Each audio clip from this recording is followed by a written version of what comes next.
Okay, so picture this. You're a developer in India working on your project, and then, overnight, a tool you depend on every single day is just gone.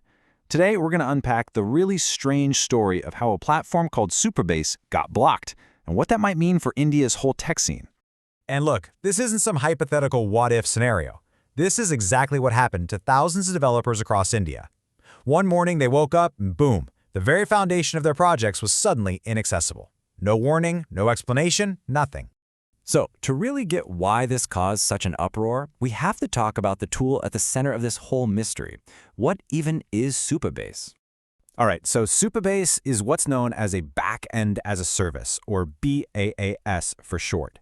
Now, what does that mean? Well, essentially, it takes care of all the really complex behind-the-scenes stuff. You know, the databases, user logins, storing files, all of it. This lets developers just focus on the fun part, what you, the user, actually see and click on.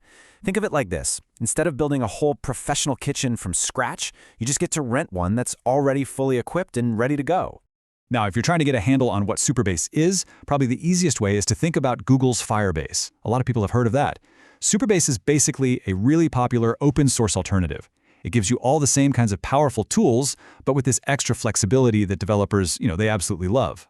And it's really easy to see why it's so popular, right? Especially for independent developers and small startups in India. I mean, it just slashes your development time and your costs. It's got this super generous free plan, which is perfect when you're just starting something new.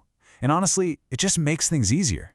You don't need to be some back-end genius to build a really powerful app. Okay, so we've set the scene. This is a super important tool. And then we get to the main event. One day, it was just gone. And the way the company responded, well, that took everybody by surprise. It all went down on February 27, 2024. Developers all across India suddenly realized they couldn't get to Supabase.co.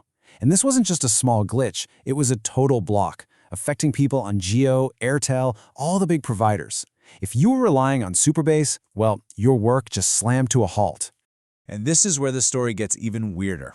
Supabase couldn't get any answers through the usual channels. So what do? They took their case public. They went straight to X and tweeted directly at India's Minister for Electronics and Information Technology. They were basically asking for help and an explanation, right out in the open for the whole world to see.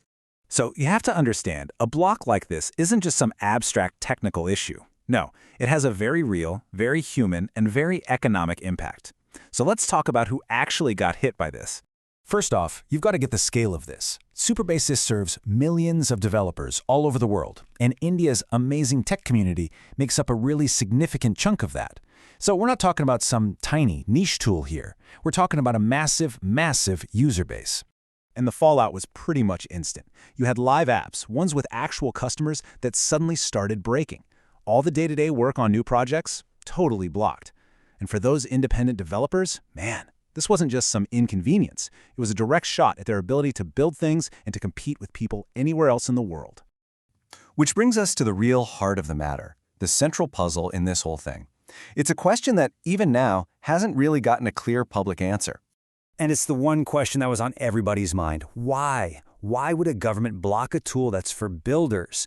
This is a platform that's fundamentally about construction, about creating things, not about user-generated content. It's for engineers building software. See, that's what makes this whole thing so baffling. Usually when you hear about government blocking orders, they're aimed at platforms with tons of user-generated content. Social media sites, messaging apps, that kind of thing. That's what the IT Act is typically for. But Supabase? It just doesn't fit the mold. It's a professional tool for a highly technical audience. It's like banning a specific brand of hammer on a construction site. And the craziest part? Despite that very public plea from the company, despite all the noise and confusion from the developer community, the ministry never publicly stated the specific reason for the block. The big why is still just a complete mystery. So let's just zoom out for a second here, because this isn't just about one company or one tool. This one incident raises some much bigger questions, about the future of technology and innovation in India. And here's why this matters so much. India has this incredible, thriving startup scene, but it doesn't operate in a bubble. It absolutely depends on having easy, seamless access to the best tools from around the world.